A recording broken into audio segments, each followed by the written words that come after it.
Dans le cadre de la nuit de la lecture, la médiathèque La Pléiade a proposé samedi dernier 3 rendez-vous autour de l'amour, car le thème cette année était « Aimons toujours, aimons encore ». Premier temps fort de cette journée, l'organisation d'une rencontre littéraire avec le collectif Lila sur sa terrasse. Ce que j'aime bien dans cette écriture japonaise, c'est qu'il y a toujours beaucoup de pudeur, il y a beaucoup de poésie, mais c'est très pudique en fait.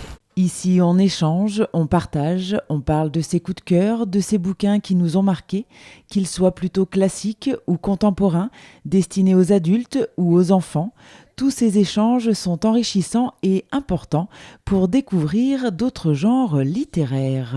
C'est une histoire d'amour entre Monsieur Cerise et sa femme, qui perd ses points de repère, qui perd la mémoire. C'est donc une réflexion sur Alzheimer, mais adaptée pour l'expérience que peuvent avoir les enfants dans leur environnement. Deuxième temps fort de la journée, une après-midi récréative avec des activités manuelles comme la confection d'un marque-page ou encore la possibilité de jouer tous ensemble à des jeux. Au programme, le memory des couples basé sur les personnages de BD ou de dessins animés et le bingo de l'amour. Belle et la bête. Ouais. Ça Ouais. Ça m'intéresse pas, ça.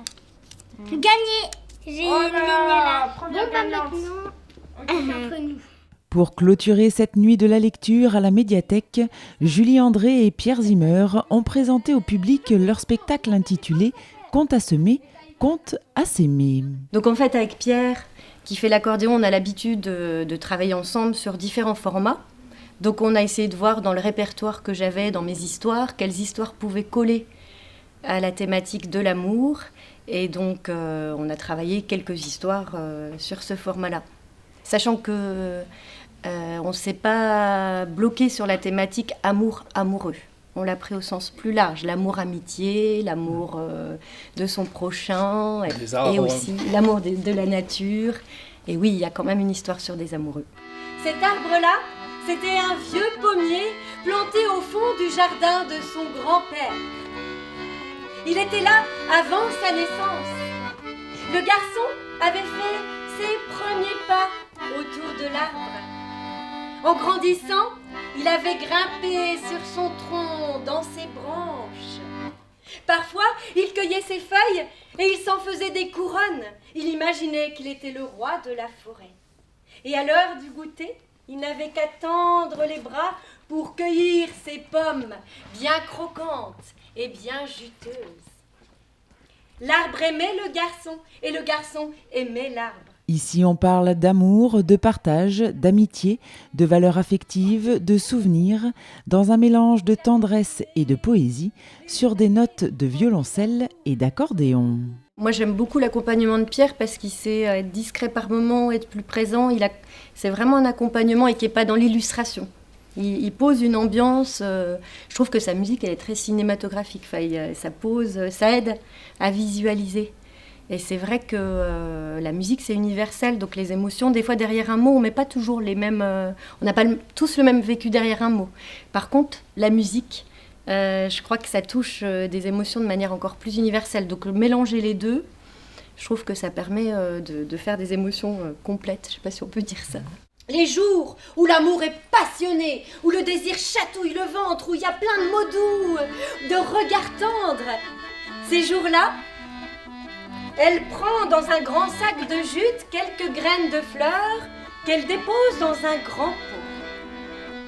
Les jours où l'amour est un petit peu moins passionné, il y a moins de mots doux, de regards, le désir est un peu plus absent. Eh bien, ces jours-là, elle ne prend qu'une graine de fleur qu'elle dépose dans le pot de terre.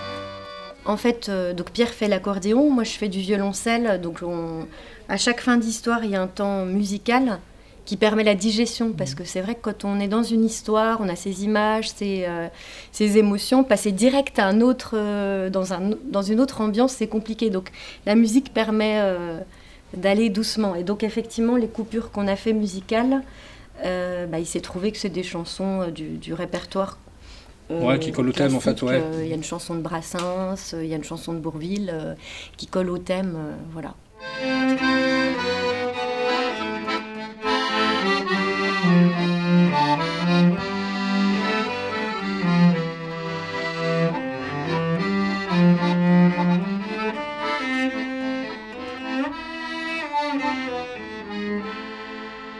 Ce spectacle musical et familial a transporté le public pendant une petite heure dans l'univers doux et chaleureux des contes.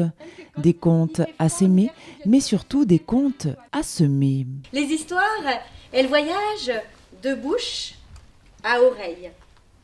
Et on dit que les oreilles, c'est un des chemins qui mènent au cœur. Alors parfois, les histoires, elles font escale dans le cœur d'une petite fille, dans le cœur d'un jeune homme, dans le cœur d'une vieille femme.